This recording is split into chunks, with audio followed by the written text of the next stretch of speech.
Hello everyone. I'd like to quickly introduce myself. So I am Glormel Monterona. On behalf of my team, we are glad to be here reporting with you today. And we are going to tackle about chapter 9, which is startup operation, getting started in the business. So now, let's get started. Mr. Sidaya, please take over. Good afternoon, everyone. My name is Sidaya John Clyde, and I'm the first reporter for our group. Our topic is Chapter 9, start the startup operation, which is about getting started in business. Starting a business or operation is the most difficult yet challenging state in entrepreneurial ventures. There is no structure to getting getting up or operationalizing the business. It is proper to commence the business by preparing the business plan, no matter how simple or complex it is. A well-developed business plan means achieving at least half of the business objectives even before doing the business itself. Putting the contents of the business plan into concrete action means starting up the business. Ang kaning business dili jud siya lalim, labay na o if wala pa kay plano, then kulang sad imong financial para mutukod og usa ka business. Then there are also 10 major government institutions involved in business registration nga kinahanglan nga ato jong ma-rehistrohan sa atong business. First is the Department of Trade and Industry, or DTI. DTI, it is the necessary to register your single proprietorship business with the DTI to provide it with a legal identity and gain the rights to use your business name. Gamit kayo ni DTI para lang ma-secure sa business owner ang identity sa name sa iyang business. Next is the Securities and Exchange Commission, or SEC. SEC is to protect investors, maintain fair, orderly and efficient markets, and facilitate capital formation. The SEC strives to promote a market environment that is worthy of the public trust. Sunod kay ang Bureau of Internal Revenue, or BIR. The Bureau of Internal Revenue is kani siya mandated jud kay ni siya sa atong law karon para lang ma-assess and collect all national internal revenue taxes, fees and charges, and to enforce all forfeitures, penalties and fines connected therewith, including the execution of judgment in all cases decided in its favor by the Court of Tax Appeals and the Ordinary. Need jud kayo ni siya sa business para lang maligal nya, para sad magsigig kag bayad og mga tax sa atong gobyerno. This is Social Security System, or SSS. Kita mangguro tanan nakaibaw na if para asa og unsay gamit sa SSS. SSS is a social insurance program that aims to provide protection to its members and beneficiaries. SSS members can avail of maternity, sickness, disability, retirement, funeral, and death benefits. Kaning SSS gamit jud kay ni siya in case of emergency. Samot na if manginhanglan na jud kayo ka, pwede ka maka-loan or something mo gamit ka sa ilang mogamit na ka sa imong insurance. Next is Board of Investments o BOI. Ang BOI, ang responsibilities niya is kanang mo promote investment and business that are beneficial to the Court of granting investment rights and benefits, creating supportive environment for investment, o mao ni siya ang mo promote sa servicing investment in order to strengthen the overall national. Sunod kay ang Intellectual Property Office or IPO. Kaning IPO is a government agency mandated to administer and implement state policies on intellectual property to strengthen the protection of IP rights in the country. Sunod kay ang DOLE. DOLE or Department of Labor and Employment. Ang kaning DOLE mao ni siya ang national government agency nga nagmandated to formulate policies, implement programs, and serve the policy coordinating arm of the executive branch in the field of labor and employment. Ang kanisang DOLE mao ni siya ang primary responsibilities of promoting gainful employment opportunities and optimizing the development and utilization of the country's manpower resources, advancing workers' welfare by providing for just and humane working conditions and terms of employment. Maasa ni siya ang nag-maintain sa industrial peace of promoting harmonious, equitable, and stable employment relations that issues equal protection for the rights of all concerned parties. Sunod kay ang Department of Environment and Natural Resources or DENR. Ang kaning DENR, it is the national government responsible for the conservation, management, and development of the country's environment and natural resources. It shall ensure the proper use of these resources and the protection of the environment within the framework of sustainable development. Ang kaning DENR maoy gitahasan sa paghimo og pagtuman sa mga pulisiyang mga giya, mga lagda ug mga regulasyon nga may kalabutan sa pagdumala sa kinaiyahan o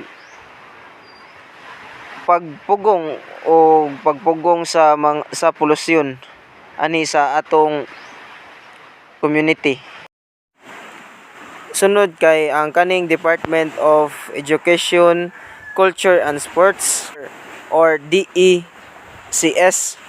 Mao ni siya ang department nga primarily responsible for the formulations, planning, implementation, and coordination of the policies, plans, programs, and projects in the area of formal and non-formal educational at all levels: elementary, secondary, higher, technical, vocational, non-formal, sports, and culture.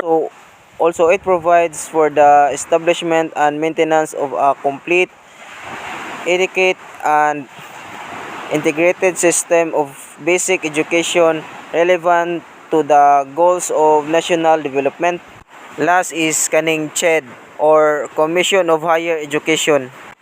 Ang kaning CHED, usa ni siya sa Philippine Government Agency in charge with promoting relevant and quality higher education, ensuring access to quality higher education, and guaranteeing and protecting academic freedom for continuing intellectual growth, advancement of learning and research development of responsible and effective leadership education of high-level professionals and enrichment of historical and cultural heritage. We have here two example of schematic diagram in registering with the government business organization. First is for single proprietorship and the other one is for partnership and corporation. Ang kaning single proprietorship, it is a type of business with only one owner. The owner has complete authority over every aspect of the business. Single proprietorship, it is also not a separate legal identity. It's considered an extension of the owner. Then, ang kaning partnership and corporate, mao ni siya ang for-profit business organization comprised of two or more persons. State laws of govern partnership under various state laws. Persons can include individuals, groups of individuals, campaigns, and corporations. As such as partnership vary in complexity. Nga ang each partners shares directly in the organization's profit and shares control of business operations. Ang first step sa single proprietorship is kaning decide on the business name and organizational structure. Sunod kay register the business name with the Department of Trade and Industry. Next is apply business permits and clearances with the local government units and or national government agencies if necessary. Next is kaning register with the government agencies, Bureau of Internal Revenue, including receipts, printing permit, Social Security System or SSS, HMDF, and Pag-ibig, other regulatory agencies. Last is the open launch and start the business. Then ang kaning for partnerships and corporations, nag-start din siya sa decide on business name and organizational structure. Sunod, verify the proposed business name within Securities and Exchange Commissions. Make a reservation of. Next is the file register incorporation paper articles of including incorporations and bylaws which SEC. Next is apply business permits and clearances with the local government units and or national government agency if necessary. Sunod kay register with the government agencies, Bureau of Internal Revenue, including receipts, printing permit, Social Security System, SSS, HMDF, and Pag-ibig, other regulatory agencies. Last then kay open launch and start the business. Nasa ni sila similarities kaning duha og nasa sila dili similarities. Ang ilang dili similarities kay ang kaning single proprietorships has one owner who has unlimited liability for the business. Then ang kaning partnership kay nag-involves two or more people who can combine resources for business and share profits and losses. Maong kaning pag-choose sa business name kay importante. Kay ang business name refers to the registered business to identify or name of the business organizations. The business name may or may not reflect the nature of the business itself. That's all. Next reporter. Everyone, I'm Mahinay Famila, and today I'm going to talk all about the money-saving options at startup. So, starting on a shoestring budget is common to every entrepreneur venturing into a new business. Hence, it is a must that all options to save money must be explored to the fullest. The following should be of great help. A. Organize or register a small business group at minimum capital requirement required by law. This means that for the purpose of organizing and registering with government entities, simply organize a small organization, for example, single proprietorship or corporation, and this saves you of registration fees, permits, and assessments by national and local government agencies. This is important because dues, fees, and assessment for registration are usually tied to the level of capitalization of the business. It is also much quicker to organize and operationalize a small business organization than with an organization with too many parties involved. B. Initially, use your home as an office or explore sharing an office or shop space with another company. This option will result in substantial savings on overhead expenses. There are existing companies which rents mailboxes and pseudo address complete with global kit amenities like telephone, fax, email, and office cubicles or conference room, which are available on an as-needed basis. These rental companies also allows answering and some secretarial services function which you may not need really at all daily at the start of period. C. Do some works like light carpentry, electrical, delivery jobs, or any forms of tasks within your capability to do or deliver. Letter D. Purchase used office equipment and machinery, but be wise and take extra precautions in doing so. Preferably, buy it from friends or auction houses or surplus shops and parties who can provide help and assistance on startup operations. Letter E. Use part-time specialists or skilled workers. Specialists and skilled workers may not be necessary on a full-time or daily basis. Hence, it should be worth dealing with them on a part-time or on-call basis. These guys can be paid on moonlight rates and without mandatory budget requirements as required by law. Letter F. Rather than hiring full-time and salaried personnel, begin sales efforts by hiring representatives or agents. These can spare the entrepreneur of a fixed or regular salary and other overhead budget which startup stage cannot yet fully afford. Letter G. Explore the concept of subcontracting. This means having your product manufactured or produced wholly or in part outside your company. This will save you the rental costs, machinery items, or other related costs of having a workplace or plan of your own. Letter H. If possible, make sure of family labor and other resources within your households. Given proper motivation, they are just as efficient and effective as employees you have paid for, and they are in a position to sacrifice and work hard for startup organizations. Unlike paid labor that are simply more concerned with their salaries as workers. Letter I. Make use of free public relations instead of paid advertising. Send out news releases to your trade associations and government organizations and arrange to be interviewed about your product, company, and prospects. Letter G. Push your customers hard for prompt payment. After selling your products or services on credit basis, convince them that it is better and divine to pay you on time. Letter K.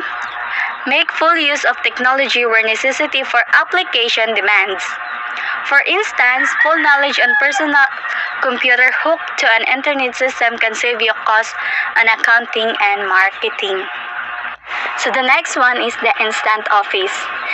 So early teachings in doing business looks at structured center approach, where entrepreneurs have to be concerned first about where to establish an office and buying those necessary provisions, including support staff normally needed in doing business.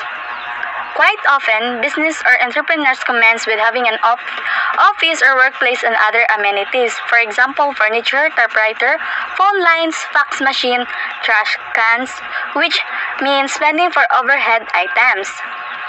This situation can be avoided by letting someone else do it or by simply renting office address and spaces like those offered by Fax and Parcel, Mailbox, and Regus Business Center.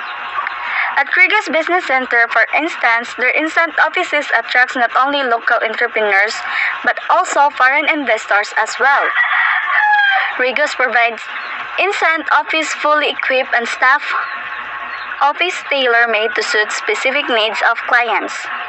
The range of services provided by Regos and their kind of service providers eliminates the hassles of paperwork and other organizational headaches with its signed up today, move in tomorrow feature. And the next one is how to raise capital. As a small businessman, you should know that money can be raised in various ways. First of all, money can come from your own pocket. This may be in the form of savings or proceeds from sales of personal belongings like a car, a house, and jewelry. This money coming from the owner's personal resources is called the capital or owner's capital. Of course, the safest way to finance a business is with your own money. The next safest way is to borrow money from close relatives and friends. You will have to pay them back naturally, but they are usually prepared to be more flexible about when you repay them. Payable when able. This is the safest loan you can get, and you can get it only from family and friends. So sometimes, however, that can be raised from your personal resources, and those which can be sourced from relatives and friends are not enough to meet all the capital requirements of the business. When this happens, you can start looking for outside sources. Many businesses have failed because the owner did not estimate the financial needs carefully and accurately. So good afternoon everyone. I'm Kimberly May Castro, and I'm going to tackle about the external sources of capital, the various types of credit, and some lending schemes for small entrepreneurs that provide long-term loans. External sources of capital. So external sources of capital refers to money that come from outside a business. So there are a wide range of choices for borrowing money. This includes first, pawn shop. It's an individual or business that offers secured loans to people with items of personal property used as collateral.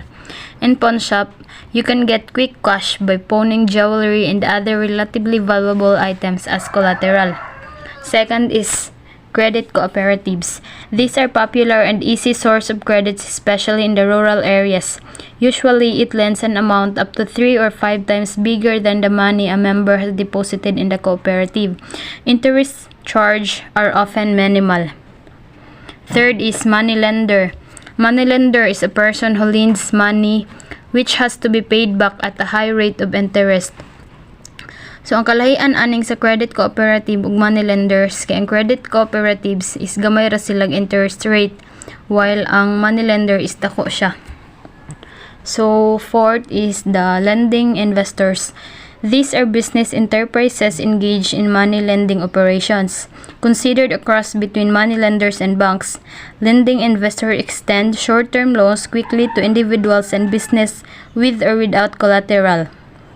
Interest rates are higher than bank rates but lower than those charged by money lenders, usually ranging from 3 to 5% a month. So the last external sources of capital is the formal sources of credit.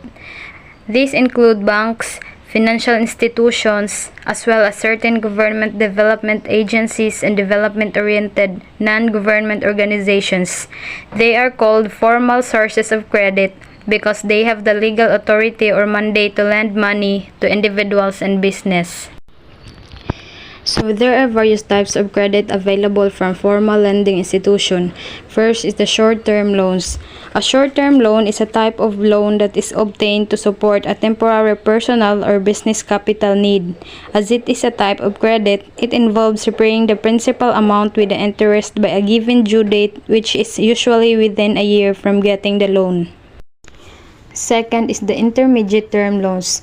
These loans generally run between 1 to 3 years and are paid in monthly installments from a company's cash flow. So the third is the long-term loans. These are loans extended to enterprises assured to exist over the long-term period of the loans. This can up to 10 years or more, and these are usually extended by private and government banks. These loans last anywhere between 3 to 25 years. They use company assets as collateral and require monthly or quarterly payments from profits or cash flow. They limit other financial commitments the company may take on, including other debts, dividends, or principal salaries, and can require an amount of profit set aside specially for loan payment. So the main difference between the short-term loans, intermediate-term loans, and long-term loans is the amount of time required to repay the funds borrowed, whereas short-term loans are repaid in a period of weeks or months, while intermediate-term loans are scheduled for repayment in 1 to 15 years. Obligations due in 15 or more years are thought of as long-term debt. Some lending schemes for small entrepreneurs also provide long-term loans, including Development Bank of the Philippines Omnibus Financing Program for Entrepreneurs, Development Bank of the Philippines Industrial Guarantee and Loan Fund, Land Bank of the Philippines Easy Pundong Pang-Asenso, Land Bank of the Philippines Easy Term Loan for Exporters. Next, Philippine National Bank's Overseas Contract Workers Livelihood Loan Program. Next, Philippine National Bank's Pangkabuhayan Loan Program. Next, Small Business Guarantee and Finance Corporation Small Enterprise Financing Facility. Next, Technology and Livelihood Resource Centers Agro-Industrial Technology Transfer Program. Next, Technology Livelihood Resource Centers Export Industry Modernization Program. And last is the Technology and Livelihood Resource Centers Technology Utilization Financing Program. So hi again, this is Gloria Monterona. So here are some guidelines in borrowing. So borrowing from an external source of credit is a major decision for a small entrepreneur to make. The following guidelines may be useful, especially for first-time borrowers. So first, evaluate yourself whether you are in a good position to borrow. Be prepared to put up collateral in the form of land, building, equipment, motor vehicle, and other valuables for you to be able to secure a loan. Next is estimate accurately the amount you need to borrow. It is important not to underestimate the amount required. Better borrow a bit too much than too little, because most of the common reasons for failure of a business is a lack of cash. It is much better to preempt the amount of money for future use. So third, choose the bank to borrow. It should also preferably be one that is nearest to your home or place of business. So some people cannot be comfortable with a bank that doesn't have a physical location nearby. The branch availability also stays in the community and makes it a better place to live. So next is the choice of banks must also be determined by the size and purpose of the loan, as well as the size and status of the business. So lastly, in comparing banks, find out about the following terms and conditions. So first, repayment period, including grace period. So a grace period is a set amount of time a payment can be delayed without a penalty being imposed. Next, interest rate and processing charges. Mode of release of funds, whether in lump sum or in installment. Mode of repayment, whether monthly, quarterly, semi-annual, or annual installment. Next is collateral and equity requirements, and lastly, other restrictions. Here are other important considerations in deciding where to locate. So 1. Raw materials, or the input goods or inventory that a company needs to manufacture its products. How close are you from the sources of raw materials? Are the raw materials bulky and difficult to transport? So second, customers. How close are you to your target customers? Are there a lot of customers in that area? So 3, transportation facilities. If your raw materials and products are heavy or bulky, examine the availability and reliability of transportation facility in that site. 4. Labor. Can you employ people living in the vicinity? 5. Power and other utilities. Are light and water available? 6. Waste disposal facilities. Will there be a lot of waste byproducts during processing? 7. Community. Are there rules, regulation, and restrictions that will affect businesses like yours? And lastly, the decision to own or to rent. Will you buy the site or rent it? Deciding where to locate. There are 3 crucial factors in the success of a business enterprise. The first is location, the second is location, and the third is location. But it is nonetheless true that where a business will be located can spell the difference between success and failure. So consider carefully which city or town will be the best for your business. Some areas may appear the same but may differ widely in terms of business potential. Equipping your business. Before you start acquiring machines and equipment for your manufacturing or service business, you should first determine the manufacturing methods to use. Ask yourself these following questions. What level of technology will be used? Second, considering the level of technology I have chosen, what activities are required to convert the inputs into outputs? These activities are called operations. Operations are usually determined by the specialized functions of a worker or a machine. And lastly, how can each of these operations be done? Acquiring machines and equipments. The kind of machine and equipment you need to acquire will depend on the level of technology you have decided to use in your manufacturing operations. For any given operations, there is a wide range of machines and equipments at your disposal, ranging from the semi-manual or pedal type to the semi-automatic machines to the most high-tech and computerized devices. Machines are also classified broadly according to the purpose into general and specialized purpose. General purpose machines are those that have a wide range of capability in the field. It is the best use in the situation of low volume and high variability of the product design, or where conditions warrant flexibility.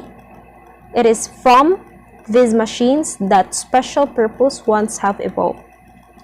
A wrong decision of acquiring machines and equipment may result in paying more than what you should to buy the equipment, or having an equipment that you do not really need.